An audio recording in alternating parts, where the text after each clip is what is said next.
there world, I'm the Courageous Goldfish, and today we're doing something that I should have done months ago. It's been a good and hot minute since we did a haul, so much so that I have stuff to catch up on from July of last year. So it's about time that we sat down to do another one of these. In defense of myself, fearing for the sovereignty of your nation is not really that great for mental health, it would seem. So I do have a bit of merch to get through before we get into the figures, so if you are not into like the art and the pins and the Pokemon merch of it all, totally fine. Go ahead, skip to that section. No hard feelings. But we do actually have 2 scale figures and a couple of Nendoroids for you today. I think I mentioned in one of my videos in the summer that this year I went to another anime convention for the very first time.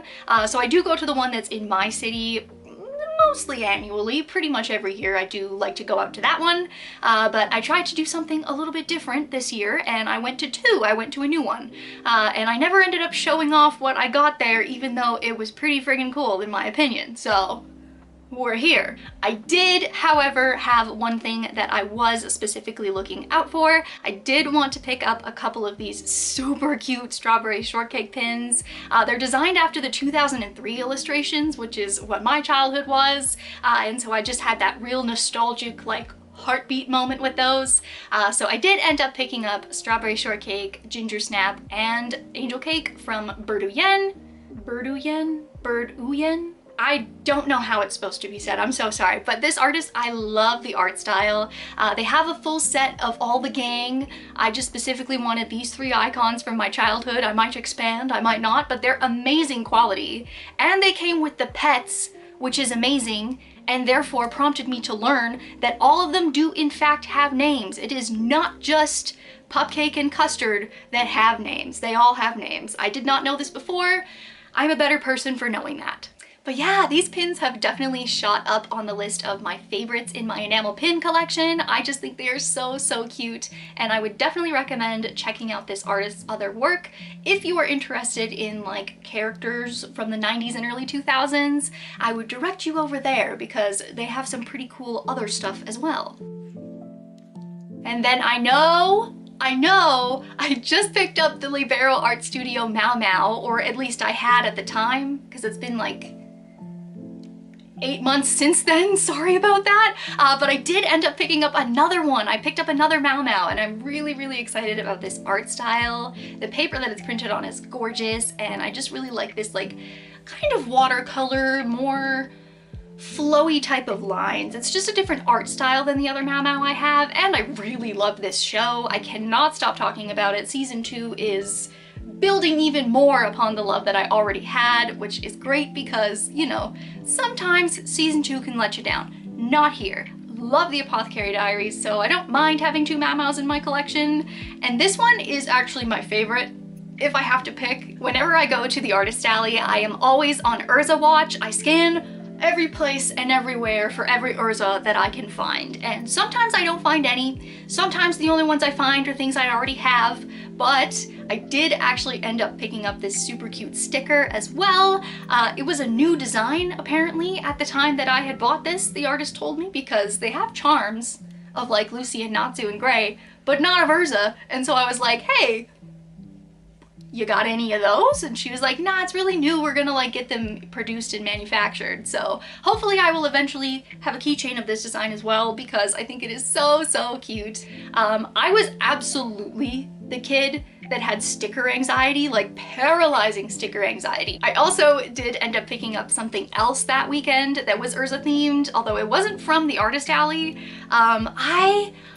I am not a blind box girly. I'm not a blind bag girly. I don't like the idea of spending money on something that I'm not 100% certain is the thing that I want. I would rather just outright buy something that I know that I'm going to like than like take that gamble, I guess. I'm just not, I don't work that way. So I don't really like it, and on principle, I don't usually do it. But I had to do it for my best girl, okay? I had to. I felt stupid for doing this, honestly, because again, I am not a blind box person in any sense of the word. I like what I like, and I want to spend money on things I know I want and will appreciate.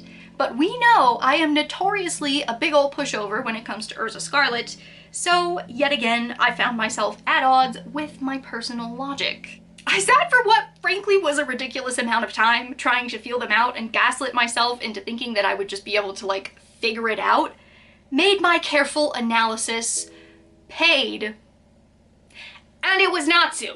My partner picked the second one, which ended up being Urza, so I was able to get off the metaphorical train pretty early, but this is exactly why I hate these stupid mystery ones. I would have been so mad if I had to sink more money into like a stupid dinky little keychain, because I would have, okay? That's the thing about me, is that you know that I would have, and so thank you, partner. One thing that I have been really excited about spending more time on this year has been Pokemon and the associated TCG. I have really been getting back into it. I'm playing Violet right now. I just went to my first tournament ever and played my first tournament against people, and that was really cool. I didn't come out terrible. I won a 2 out of 5? Yeah, 2 out of 5 games, which honestly is not bad considering my track record. Like, let's be honest, I'm really new, so I was happy about that. But I'm really enjoying spending more time on it because it is something that I have loved for a long time, and this is just like a new way to love an old thing. So I have been collecting cards, which I'm really excited to talk about soon. I have played and loved Pokemon all my life. I've had phases where it was more or less important in my life, but I think currently I've swung the pendulum back around and it's my special interest again. So of course, that comes with some merch buys. And because we already know that I am an obsessive personality, you just know that I had to get my hands on some Fido merch.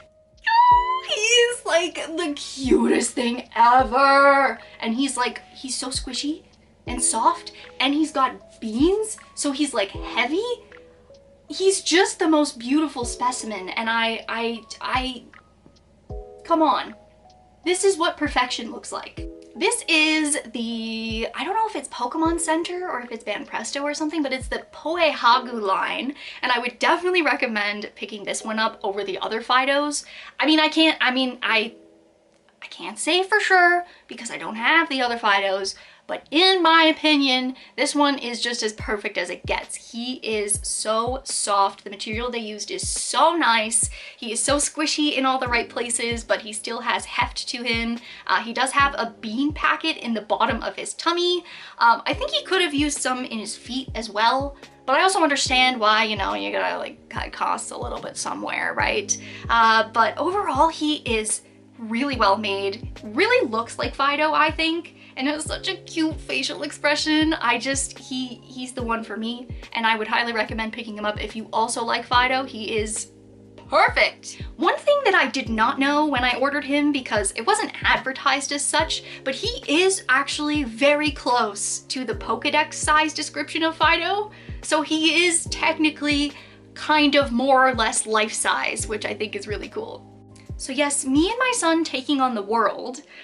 So you know that I couldn't just stop there, and I ended up fully decking out my deck setup with Fido stuff as well. I did, of course, end up picking up some pieces from the My Little Bestie Pokemon Center collection. This collection featured Fido as well as some of the other puppy Pokemon, so I did end up picking up this super cute quilted pouch for my deck box. I do love a good pouch. I have utilized many in the past, and I can confidently say that this one is a pretty high quality one in my opinion. I like the way that the fabric feels, and it actually looks way better in real life than I thought it would. The online pictures made the Fido quilt pattern look a lot less pronounced than it actually is, so it was a pleasant surprise to open it and see that the stitching is in fact pretty noticeable. This is a zippered pouch. It is fully lined on the inside with the puppy Pokemon fabric and does have a pocket as well as a zipper that does feel pretty nice. It does not really feel like it's gonna break or you're gonna have any problems with it getting stuck or anything like that. It's very smooth. It also has this really cute tag on the side that has the Fido illustration of him holding the slipper, which is super duper cute. I actually did cut the tag off of this one and saved the scrap for the Fido page in my card collection binder. So we've gone full obsessive with the Fido thing, unfortunately, so it's gonna come up again. And then, of course, because nay, we cannot stop there, I did pick up the metal keychain set Fido and Dash Bun, and I pulverized them and made them into a keychain for my deck box, because of course I did.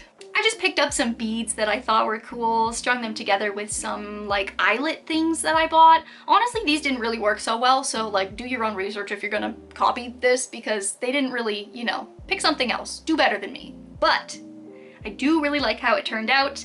Punching this hole in the side of this deck box was like the hardest thing ever. So they must make these things out of indestructible plastic, I'm convinced. But overall, you know what? I think it's really cute.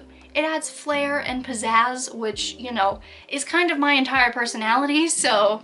And I did actually find at my local card store the Sprigatito and Fido tin to store my dice and coins, because, again, of course I did. But that even is not where the madness ends. The madness ends when I special ordered from Japan on eBay the Fido flip coin. You know, I do not actually regret picking this up, A, because it is super duper cute and I know I would have wanted it anyway, but B, because I bought it off eBay and then immediately all of the listings that I saw for it like tripled in price. So I don't know what happened, but I think it was like cosmic timing for me picking this one up, because if I hadn't, I would be looking for it, and paying $15 for a coin is like kind of crazy. I did end up picking up this super cute washcloth as well to wash my face with, or just to use as a washcloth. That was the weirdest possible way you could have worded that. Anyways, I have a couple of Pokemon Center washcloths from the past, and they have really held up in terms of like quality. They haven't faded over the years, or they're not looking too ratty like some of my other ones do. So honestly, it seems like a weird thing to recommend, but if you're looking for high quality, I would recommend the Pokemon Center washcloths. Did also end up picking up the My Little Bestie Fido plush badge as well. This one is super duper cute. Honestly, I don't know really supremely why I bought this. I just saw Fido and I said, that's cute, I want to have it. And now I am facing the problem that I can't go out in public unless I'm going to like something very specific. Because if someone random just saw me on the street with this friggin' dog stuck to me, I don't know, you know? Like, but maybe I should care less about what people think of me anyway. I have been struggling a little bit to figure out how to use this plush badge, just because it's not something, like it's not a piece of merch that I've ever bought before. So if you have tips and tricks in the comments, please let me know. But I did manage to pull together this really cute little outfit that I used this clip as like the centerpiece of. So it's coming along slowly but surely. I don't think it's that bad, I think it's kind of cute.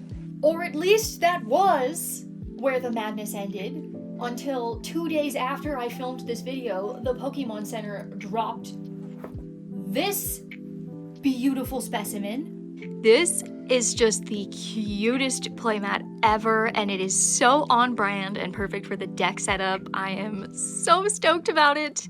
I've been wanting to pick up a playmat, but I just haven't found any that really like spoke to me in terms of like, it makes sense to spend money on this. And as soon as I saw this, I just knew, I was like, I have to, I've got to. And it's so, so cute.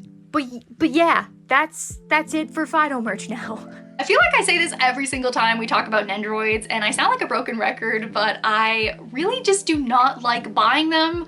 I think they are expensive and overpriced for what they are, at least in my opinion anyway, and so I try to keep my consumption to the absolute barest minimum. However, I did just recently take the plunge into my very first set of Nendoroids, which was really scary, because now I have to really cross my fingers and hope and pray that they're gonna make the other two that don't exist yet. I did actually end up picking up 3 out of the 4 Ouran High School Host Club members I was missing. I picked up Hikaru and Kaoru on release just because I was like, these are really cool, I would like to have them. I think the pre-order price is gonna be less, which ended up being true, so pat on the back for that. but Haruhi was also still in stock, even though it had been about a year since her release, so I was able to pick her up as well. Having never been fully on board, let me be so honest that this set is kind of making me see the light. My main criticism of recent Nendroids has been a lack of interesting or relevant accessories, and you just cannot say that about these. The twins coming with their colored hair was absolutely what sold me on picking them up, but their accessories are also so much fun to get up to some mischief with. Haruhi coming with her vase absolutely sends me, but as a fan, I also respected the choice to add the commoner's coffee as well. She does also come with a plate of sashimi. These just feel very thought through and tailored to the source material in a way I find most other Nendroids to be lacking. As a fan, I can't think of anything I would have wanted to have been added, which is the perfect crux of the Nendroid experience in my opinion. I've taken to storing my manga set in the box because of the art, and hopefully one day I can display the whole club. That would be so cool. Honey and Mori did not get announced at One Hobby though, so I am praying that the one time I invest in a set, it will get finished. Unfortunately, again, I have also had negative luck finding Kyoya, so that could also become a roadblock, but these just feel like a really natural and fun part of my collection overall. And even though I hate buying Nendroids, I have to admit I'm having lots of fun with these. Speaking of One Hobby, on a really tangential side note, I did film a wine in One Hobby, but it ended up being so disappointing, at least for me, that I got about halfway through editing it and I went, this sucks, I don't want to put this out into the world, so I didn't. Sorry about anybody that was waiting for that one, but it was a bit of a dud, I'm not gonna lie to you. There was not a whole lot to be excited about. At least for me. At least for me specifically. That's all I'll say about that. And then to close us out today, I do have two brand new scale figures to unbox here on the channel. I have had this one since August, so she's been in the collection for a little bit now. This is a huge Ami box, okay? Like this, makes sense why the shipping was so expensive now, okay? But I am actually a little bit nervous to open this one up. I did get a screaming deal on her, okay, because normally this was a figure that was released like I think 3-4 years ago now, but her aftermarket is still pretty healthy. She goes for around retail pre-owned or above if she's unopened, and so I saw this listing on Ami for her and I thought about it, I pondered it over for a couple of weeks, and then I decided to just take the leap and maybe take an L on this one. This is actually my first pre-owned C-grade figure. There is some discourse in the community about buying C-grade figures, whether or not Ami grades them fairly, and generally speaking, I've seen people say that the Japanese resale market is extremely straightforward about like anything at all, like tanks the value, right? So it's like they'll tell you that it's broken and it'll be like one little tiny piece that's like really not a big deal, right? So I'm kind of banking on that for this one. Ami actually does not show pictures of the damage on their pre-owned site, which is unfortunate, because you kind of don't get to know how bad it is until you buy it. So I kind of took a bit of a risk on this one, but again, I think it was worth it because her retail is so much more than I paid for her. So the retail on this figure was about $21,000, and that is about how much she goes for on the aftermarket. I got lucky and snagged this C-grade one for $15,000, and I shipped her surface for $49,000, and because the yen is quite low at the moment, in CAD that was $165. For this figure, worth the risk. There's a lot of space in this box, y'all. Huh.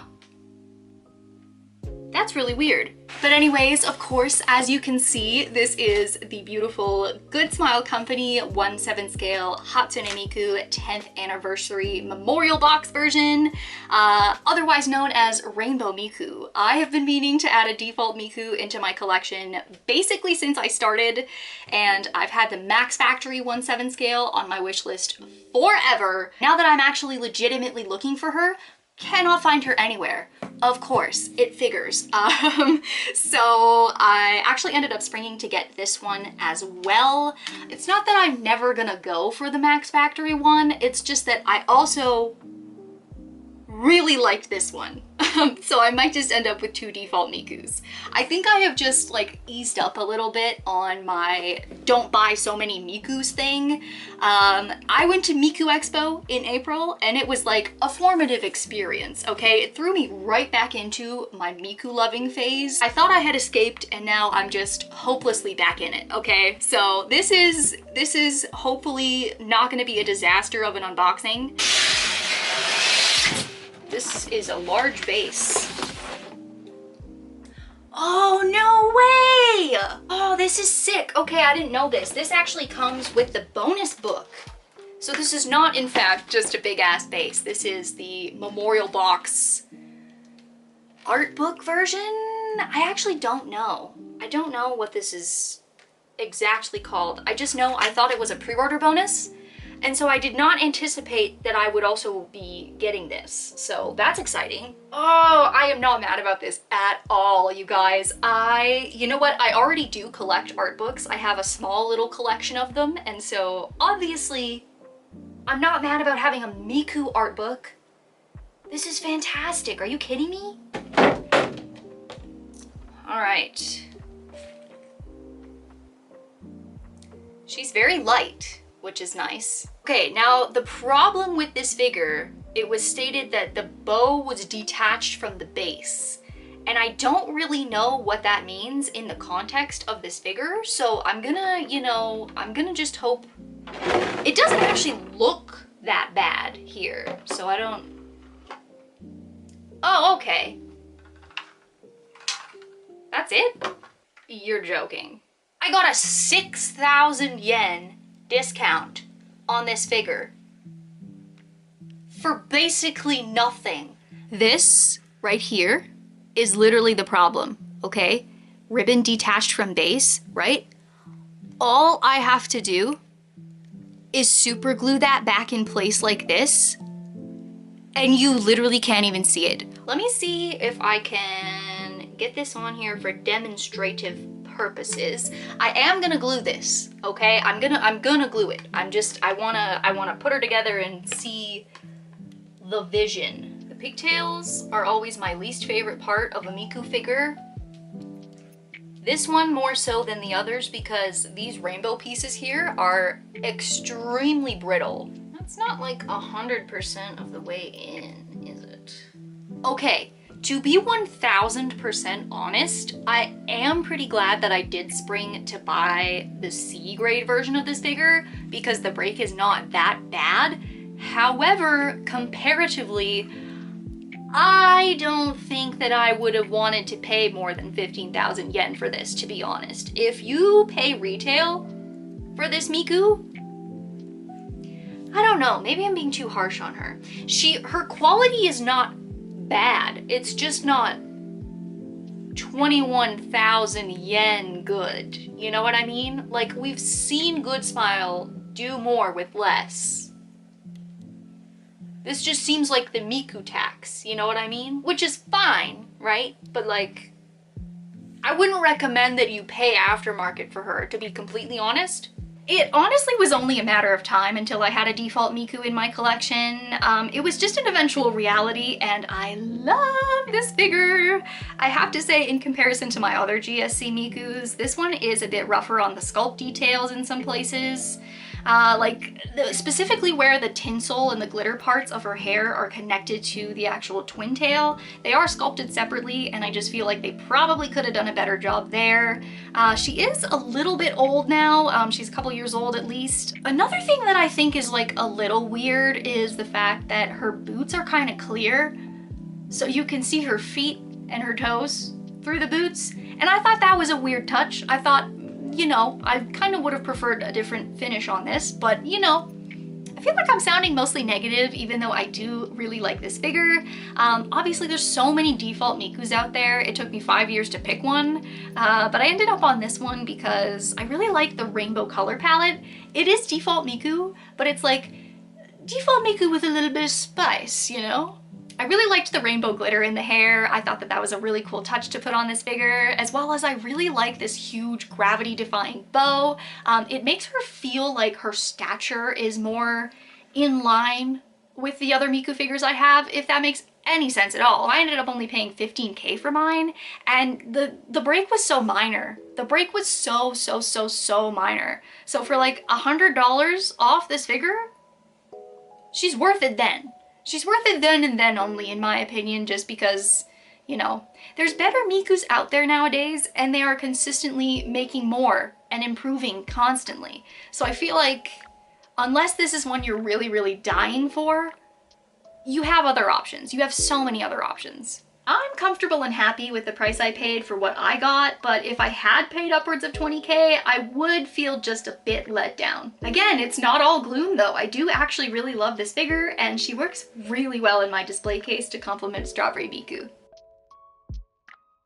It is a fabled occurrence for every single figure collector to experience the joy of figure delays. Everybody's been through it once or twice.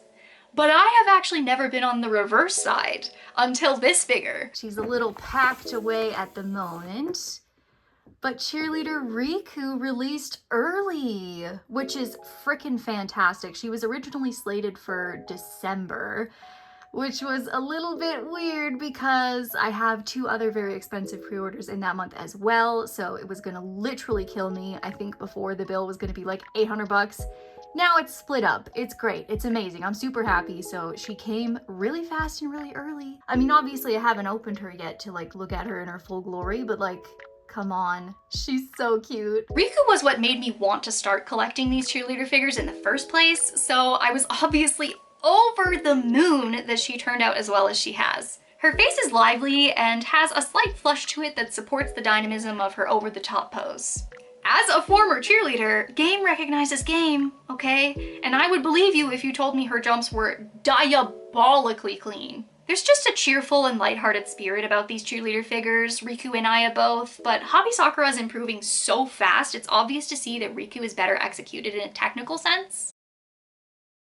Riku just seems to be executed in a much crisper and cleaner way than Aya is, and that's insane to me to say because I really liked Aya in the first place. So to see them consistently improve and step up their game within the release of the same series, you can really see how far that they've come and the effort that they've put into getting better on their paintwork. But that does in fact bring us to the end of our very first haul of 2025, which is crazy to say at the end of March.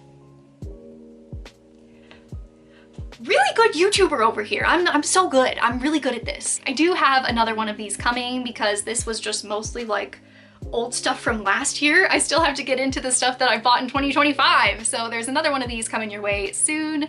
Let me know in the comments down below what your favorite thing was that I showed off today. But of course, as always, thank you so much for watching. Stay safe and I'll catch you on the flip side.